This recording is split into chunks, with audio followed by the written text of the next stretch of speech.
evening. Thank you for tuning in to our Hawaii News Now special election coverage. I'm Dillon Ancheta in the Hawaii News Now Digital Center. It is Saturday, August 10th, and that means it is the primary here in Hawaii. Now, so far, we have seen some early voting numbers, and I want to go over them with you real quickly here. When we last checked with the State Elections Division, as of the end of business day on Friday, we learned that some 226,000 ballots have been received so far. Now, this is a bit lower compared to the most recent elections that we have seen. Of the ballots received so far, about 2,900 of them have been in person. On Oahu alone, as of Friday, 151,600 votes were received so far, and of that in person, about 1,500 of those were received. Of course, we have the voter service centers that are open all around Hawaii, all around Oahu as well. You're looking at footage from one of them at Honolulu Hale. These voter ballot drop boxes have been placed all over the island. We will hear from our team scattered all across the state, including out at Kapolei Hale. But now I want to bring in our Hawaii News Now political analyst, Colin Moore, to talk about some of the races that we will be keeping a very close eye on. Colin, thank you so much for joining us here. We have a number of races that we will be watching, one of them being the Honolulu mayor's race. What can you tell us about that? Well, surprisingly, this isn't looking like it's going to be a very competitive race this year. Incumbent Mayor Rick Blangiardi doesn't have a strong challenger, so Chun James is running against him as well as two other candidates, but they're not particularly well financed. This is really unusual. This has always been one of the most hotly contested races pretty much every time we've been electing mayors. And this race, really for the first time, we have an incumbent mayor who doesn't face much competition. So I expect that Mayor Rick Blangiardi will probably win outright tonight. He'll get to that 50% plus one threshold.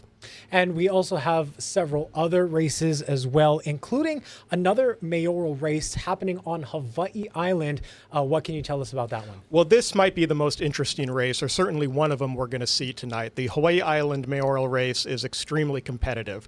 Mayor Mitch Roth has some very tough competition from Dr. Kimo Alameda, who's most well known for running the fentanyl task force over there, Junior Tupa'i, who was the Republican nominee for lieutenant governor, and Brianni Kobayashi, who's a business owner. One of Mayor Mitch Roth's troubles here is that he didn't support hazard pay for a lot of public employees. What that meant was that the public sector unions, HGEA, UPW, have backed Kimo Alameda in this race. And so this is going to be a very competitive race. I don't think we're going to see Mayor Mitch Roth reach that threshold, unlike Rick Blangiardi. So we're looking to see who are the top two finishers tonight. Mm-hmm. And we did speak with Brianni Kobayashi earlier in the day, and she said it is a crowded race, but she mentioned that she's happy to see so many people essentially stepping forward and throwing their name into the ring. This administration, whenever there's a big race, it always sounds like this administration, or the current administration, has faced some scrutiny for how they're doing it, which is why we're seeing a lot of people essentially running for that spot. Can you talk about some of those scrutinies that Mayor Roth has faced so far? Sure. I think there's two big ones. One, as I mentioned before, is his decision not to give a full hazard pay to public employees on Maui County.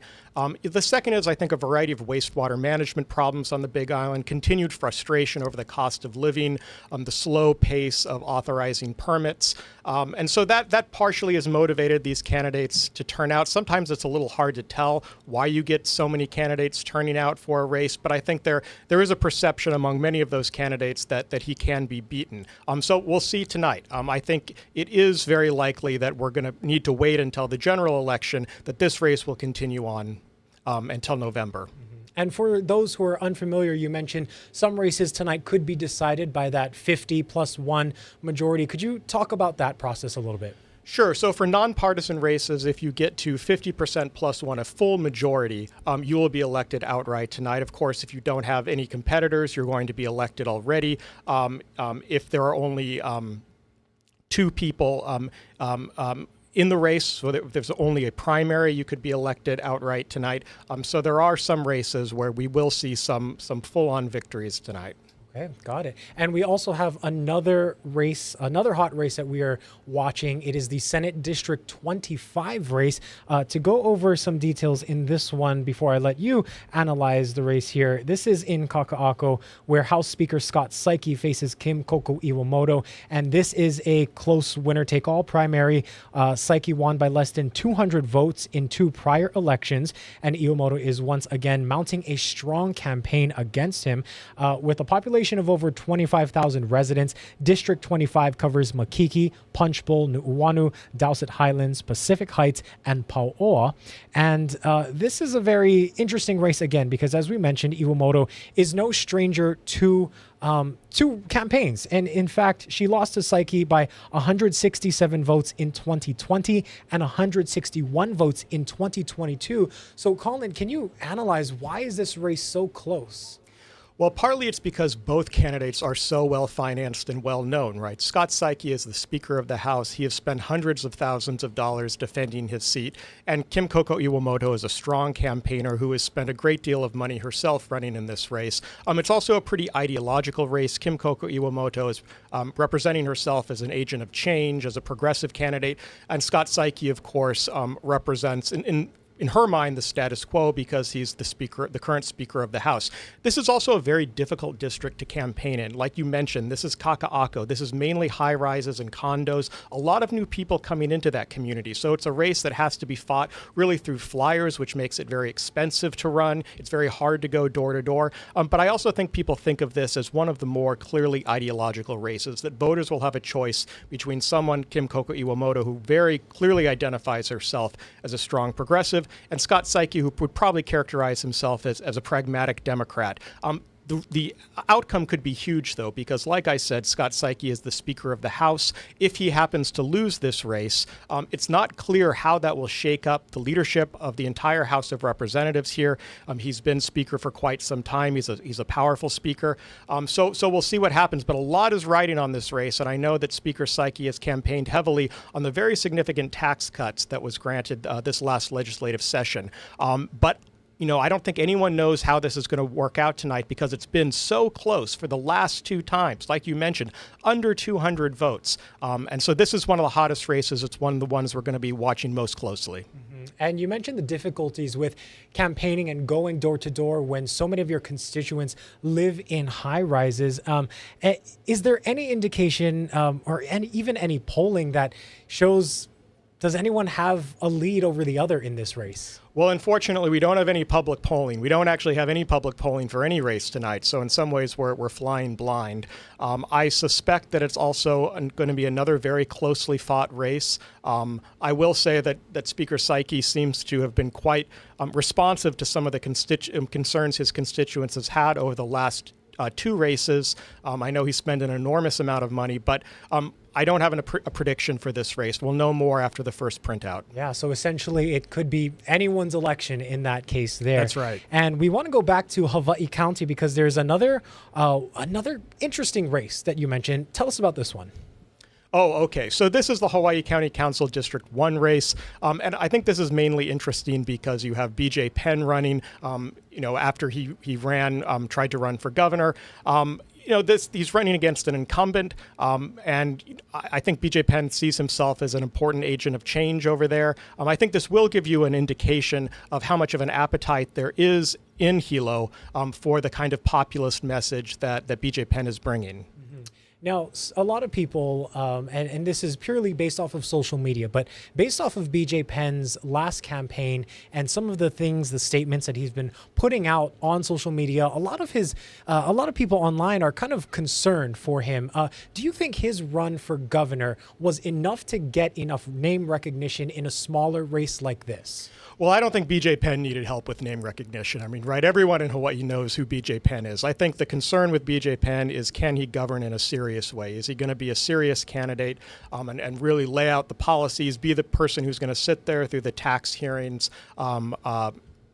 And I think that's the question in a lot of voters' minds. I mean, this is not a district, I think, that is known for electing radicals. And so I think that's been the challenge for him, this race, to convince folks that he can do the work of local county government, which isn't always the most interesting work. Mm-hmm. Well, that will be interesting to see as well. Now, Colin, while I still have you here, I want to go over just a few other races. Here it says in Makakilo, Republican State Rep Kanani Souza's challenger, Sheila Medeiros, is endorsed by other House Republicans with no Democrat in the race. That district is heavily Republican. Is that correct? It is a heavily Republican district, you're right. And so the only competition there is in the Republican primary. This is a very interesting race because, as you mentioned, Kanani Souza is not being endorsed by her Republican colleagues in the House. In fact, her challenger is. There's a lot of history behind this. Kanani Souza decided and has had various disagreements with House Republicans. She decided she wasn't going to caucus with them. And so they are really strongly backing her challenger. This is another race where I'm not sure how it's going to go because Kanani Souza does have the backing of some more mainstream groups. But Sheila Medeiros, a retired Army officer, I believe, has mounted a very strong campaign, and it's going to help her a lot to have the backing of all of those House Republicans. Yeah, all right. Well, Colin Moore, you are such a wealth of knowledge on all things here in Hawaii's election. One more question for you, just you personally, what are you most looking forward to ahead of tonight's results coming out? I think any election is an exciting election. I mean, it's great to see people participating, voting. Voter turnout isn't as high as I hoped it would be, but I think this gives you a sense of the mood of folks out there, what issues they care about, and that can really tell you what people are thinking about right now. But seeing these results come in, I mean, this really is democracy at work, and I'm always so happy to see people out there participating, sign waving. This wasn't perhaps the most exciting election we've had, but like I said, I think it's always great to see people participating, particularly people participating in the first time, and those first-time candidates trying to run for office. Yeah, actually, I did think of another question because you and I did previously speak about the lower turnout this year, and you said essentially that it just wasn't all that exciting. There's not a lot of hot ticket races out there. Why do you think that? Aside from that, is voter turnout so low, and what can be done to kind of change that? That's a tough question. I think the state has done pretty much everything it can to make it easy to vote, mail-in voting, same-day registration. There's not much more we can do there. I'd like to see more efforts made to make it easier for people to campaign. There have been proposals to offer public campaign financing. I think that would help. I believe that one of the reasons we don't get more working families running, people from working families running, is because it's so difficult to raise all of that money, to ask your friends for money, to take the time out to campaign. I also fear that that the tone of social media has discouraged some candidates from running. They're really concerned about being attacked on social media, and I hope that begins to change because that's certainly not helping our democracy. Mm-hmm. And you did mention also that this could be a slightly different story in terms of turnout when it comes to the general election. Why is that? Because then we're going to have the president on the ballot, and everyone wants to vote for the president. So our turnout always goes much, much higher in November when folks are casting their ballot for the president. Going into November, we probably won't have a lot of very hot races here locally for the same reason we're not seeing them tonight. But I think that most people want to cast their ballot for the president, even though Hawaii usually is a very blue state, likely to vote for Democrats. That I think is for a lot of people, a fundamental symbol of their citizenship. Mm-hmm. Well, our H&N political analyst, Colin Moore, thank you so much for all of your insight. And while the presidential election is a few months away, tonight is all about the local races. Our Colin will be joining Ke'ahi and Mahea on the anchor desk later tonight, starting at 7 o'clock. But Colin, I thank you so much for all of your insight here in tonight's pre-show.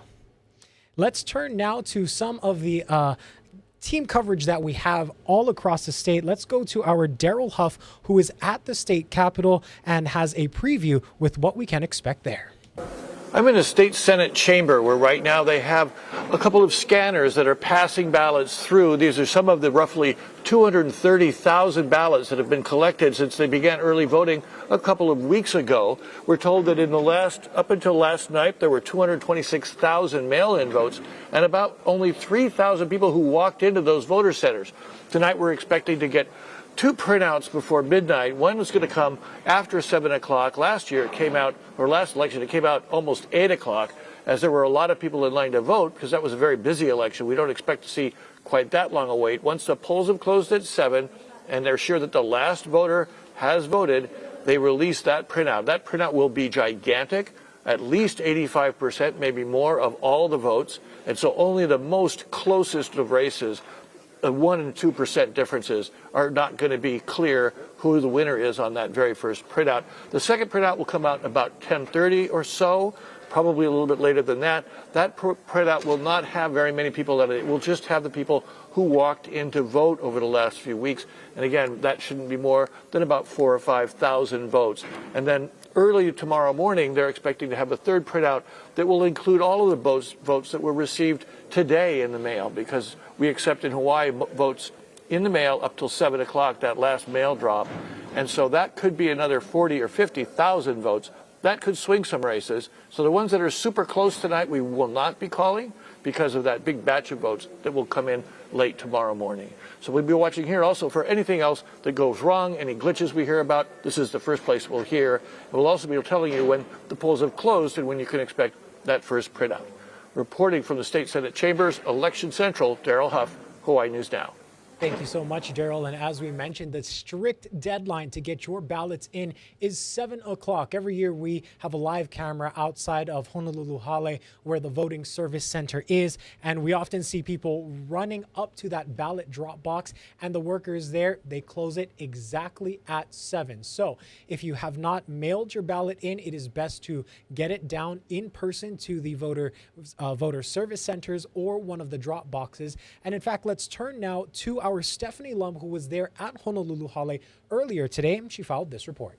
Hey guys, so far so good. At least that's what I'm being told by the election officials here at Honolulu Hale, although they do tell me that in-person voting has been a little quiet, but that's to be expected because the majority, 97% of registered voters, are voting by mail this year. So that is why it's been a little slow in the in-person voting side. But here, a steady stream of cars are coming to drop off their registered mail-in ballots. This has been the highlight here at Honolulu Hale. They did not have this yesterday. They just put this out here today, and they've been telling me it's helping with the flow tremendously. Now, if you plan to come on down here and drop off your mail-in ballot, make sure that you get it to one of these boxes by 7 o'clock tonight. The same goes for those voting in person. Make sure you're in line here at Honolulu by 7 o'clock tonight. They will be making no exceptions. There's plenty of free parking out here on the streets as well as in the underground municipal parking lot. So come on down. It's a great day to exercise your vote. Reporting from Honolulu Hale, Stephanie Lum, Hawaii News Now. Thank you so much, Stephanie. And we now turn to our Jonathan Masaki, who is there at Kapolei Hale. Of course, you may remember several years ago, Kapolei Hale had an incredibly long line, and that prevented the printout from coming out around 7:30. As a reminder, all voters need to be in line by 7 o'clock. You don't necessarily have to be at the polling booth to cast your vote. You just have to be in line by 7 o'clock, and the state will not release any of the results until all voters have had the chance to vote. But again, we are anticipating the first printout coming around 7:30. Let's send things over to our Jonathan Masaki. Aloha kako, we're here at Kapolei Hale, and yes, in fact, this service center is open till 7 o'clock tonight. We've seen a constant trickle of people coming in to drop their ballots off here, and this service center is going to be open till 7 o'clock tonight. So if you're one of those last-minute voters and you want to get your vote in and make your casting known, just get over here or one of the service centers by 7 o'clock tonight. So service centers say that they've been pretty busy from the weeks leading up into the primary tonight. So again, this is your last push to get that vote known and get it here at the Kapolei Hale until 7 o'clock tonight. I'm Jonathan Masaki. Back to you. Thank you so much, Jonathan. And now we turn to our individual campaigns. Our Lynn Kawano is at Honolulu Mayor Rick Blangiardi's headquarters. Here's what she says. We're here at the camp for Mayor Rick Blangiardi. We're in downtown Honolulu. You can see the band is now set up on stage as they get things ready to go here. We're near Ferguson's Pub. There's a lot of setup happening, a lot of prep work. The candidate himself, Mayor Rick Blangiardi, is not expected to come out until after that first printout, though he may surprise us. He has done done that earlier. He has done that before in the past. And today he was out sign waving. He took the trolley out to Kaneohe. He was doing a lot of last minute campaigning. You know, he has outraised his opponents significantly. His rivals combined, the three of them combined, raised about $1,000 total. At least that's what the reports show. Meanwhile, Mayor Blangiardi has raised $2.2 million in the last 4 years. So there's not a lot of competition out here. In fact, one of the candidates spoke to our Darryl Huff earlier this weekend and said he hasn't spent any of that money because he also realizes that it's a very slim chance that Mayor Rick Blangiardi is going to lose his position. Nonetheless, the mayor was out campaigning. He says he's not going to take anything for granted. He is expected here later tonight. A lot of prep work still going on as we anticipate the first printout not until after 7 o'clock tonight. But we will be here and we will have all the results, and hopefully we can hear from the candidate soon. For now, back to you in the Digital Center. Thank you so much, Lynn. Once again, she was at Mayor Blangiardi's headquarters in downtown. Let's go now to Hawaii Island, where we have two crews. One is at Mayor Mitch Roth's headquarters and the other is at Brianna Kobayashi's. But let's start with our Mark Carpenter, who is covering Mitch Roth. Mark Carpenter checking in with you tonight from Hilo Town, the election night headquarters for Big Island Mayor Mitch Roth. Roth seeking another 4 years in this seat. A number of candidates in this field seeking this spot, but Roth is very confident in the job he's done so far through his tenure. He cites a number of achievements in a variety of areas, including infrastructure upgrades, affordable housing, his role in the COVID recovery, keeping small, Big Island businesses open, as well as addressing homelessness throughout the county. There are 3 other major candidates challenging him this year, but he is very confident in the job he has done so far. We caught up with him recently. Let's listen in. The other candidates really haven't been able to give us really great substance about changes that they're going to make. Everything that they've talked about are things that we are already doing. So they want to accomplish the same goals that we have actually been making progress on. So, I'm not too worried about the competition. This will come out to whoever wins, but we feel pretty confident. And earlier this week, I spoke with the mayor's team. If there's any concern about the fact that there are several candidates seeking this job, and they say, hey, if you go back to 2020 in the primary, there were 14 candidates in the field. Roth would emerge in a runoff between Ikaika Marzo to win in 2020, and he's seeking another 4 years. And so a lot of anticipation tonight, looking ahead to that first printout, which is expected shortly after 7 o'clock. They got a great setup here right in the heart of Hilo, and so there is hope that there is more excitement and optimism. Checking in with you from Hilo Town, Mark Carpenter. Let's send it back to you. Thank you so much, Mark, for that. We do appreciate it. And now heading over to Ashley Nagaoka, who is also on Hawaii Island. She is covering Brianna Kobayashi's campaign. Here's her report. Aloha, we are in Hilo tonight at the campaign party for Brianna Kobayashi. She is one of 6 candidates running for Hawaii County Mayor. The 33-year-old Hilo native has deep roots here on the Big Island, and right now she is the general manager of the SCP Hilo Hotel, as well as the owner of the Kelkaha General Store. Now, she says she is running for office her first time because she feels the current administration is not representing the voice of the people. She says if elected, she will be someone who wants to rebuild trust in government, and she won't only listen to the public, she'll hear them. Yeah, I applaud everybody for coming forward and speaking up. I think everyone has just different platforms, but ultimately, I think it's good that people have an option, and I'm a welcome alternative to that.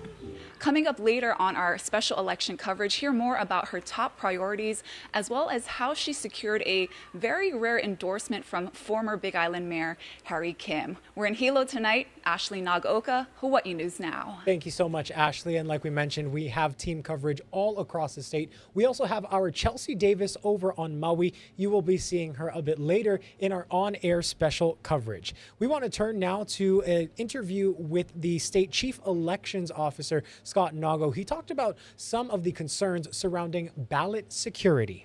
There's always a lot of suspicion about how the ballots are handled. Right now we're seeing ballots being scanned into a machine. What happened to those ballots before they got here? Where did they start? and how do you safely make sure that they're here and being counted properly? So the ballot started off through the U.S. Postal Service. It goes to the city and county of Honolulu, who verifies the signature to make sure that the voter is the voter that voted that ballot. If the signature doesn't match, that ballot will not be processed and counted. Everything is sealed up when we get it. There's a transfer of custody form that we sign off on. We pick up the ballots in front of official observers. Everything here is done in front of official observers in a secure location. Everything is recorded, sealed. We do inventory control. We reconcile at the end of the night to make sure that everything we received is counted. So when you say the signatures are verified, what is that process and where is that happening again? So that's happening at the city's processing or the county's processing facility. You're supposed to sign the back of the return envelope. That signature is matched to the signature you have on file from your voter registration or your driver's license. If it doesn't match, the voter gets notified and they can correct it. I also understand that there are human beings, though. There's a computer scanner that looks at the signatures, but then also if it kicks it out, then a human being will look at it in case you're getting older and your signature is changing over time. Yeah, so if it does get kicked out, human beings do take a look at it and then they do see if it matches or not. And then they can go back to multiple sources of your signature. Now, once again, that was our Daryl Huff with the State Chief Elections Officer, Scott Nago, talking about that process of the signature verification and how they go about making sure that the signature on the outside of that envelope matches with other records for you to make sure the ballot is essentially coming from who it's supposed to be. Now, we want to show you a little bit more of the process of how Hawaii News Now is bringing you the latest election results. Here's a little tour behind the scenes.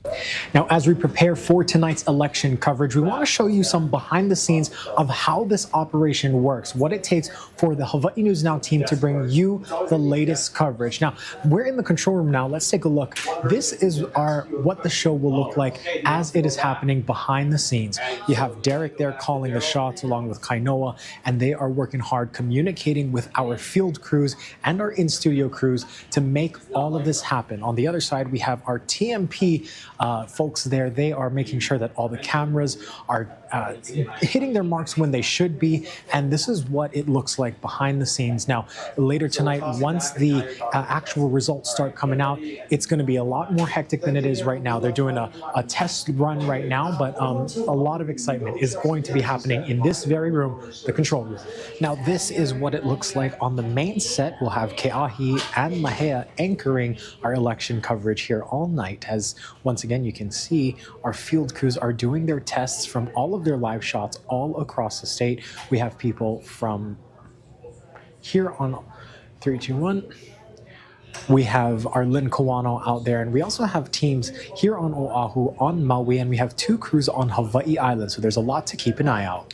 And now we're entering our newsroom here. This is where our producers will be working hard throughout the night as the election results come in. They are helping the control room figure out what goes on air. And not only do we have elements of a show to put together, we also have to maintain our social media platforms and our websites. And this is where our digital team is working here. We got Emily working hard, preparing everything that she needs, as well as Melanie and Megan here. They're preparing all of the social media graphics. And once again, when we get those results, we send out a push alert on our mobile news app. So if you don't have that, you may as well download that so you can be the first to know who wins some of these hot races. And I want to show you, in fact, where we are right now in the Digital Center.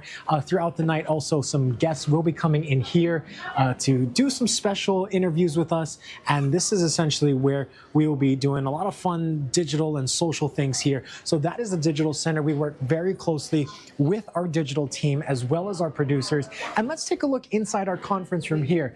Now, this is also another key point of our operations. Our sales team here, they have graciously volunteered. Thank you guys so much for volunteering. Throughout the night, they will be helping our on-air team punch in the numbers for our graphics. As soon as they get it, they've all been assigned races that they need to keep an eye out for. And when we get those numbers, they get those numbers, and you get those numbers. They will quickly type them into their graphics, into their computers, and basically, as soon as it's ready, it goes on air. So this really is a full team effort here at Hawaii News Now, and we will continue to bring you the very latest from the first printout all the way to the last printout here on your primary election coverage. It really is a team effort here covering this election. And this was only your digital pre-show. All of the coverage continues on air on KGMB and K5, as well as online at 7 p.m. But to recap, the voter service centers are closing in about... they will close at about 7 o'clock, actually.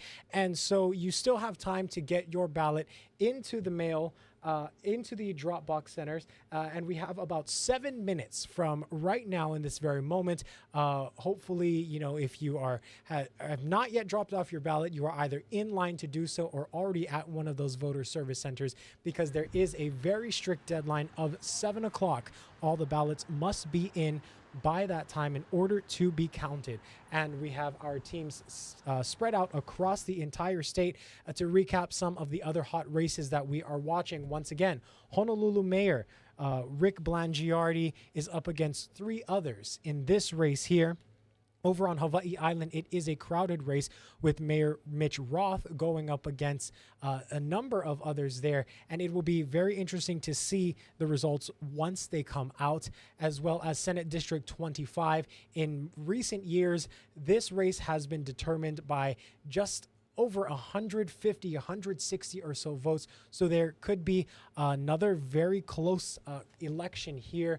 And it all comes down to how many people have voted so far. Once again, to go over these voting numbers with you, this is a bit more of a lower turnout year for the primary, at least. It could be a different story for the general come November. But so far, as of Friday at last check, 226 ballots have been received so far. That does not include all of the votes that we have received today.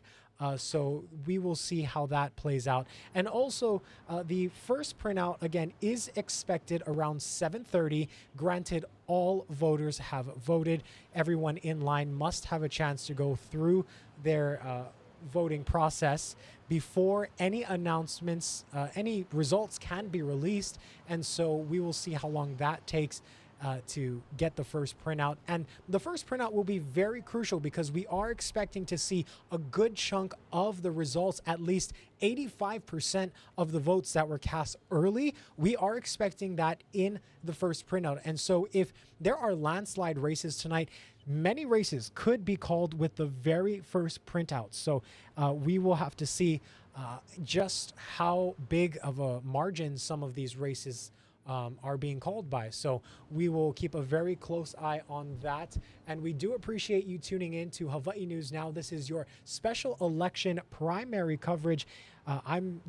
You have about 5 minutes from this very point to go and get your ballots in. For now, I'm Dillon Ancheta in the Hawaii News Now Digital Center. Thank you so much for tuning in, and we hope you'll stay with us for the rest of election 2024.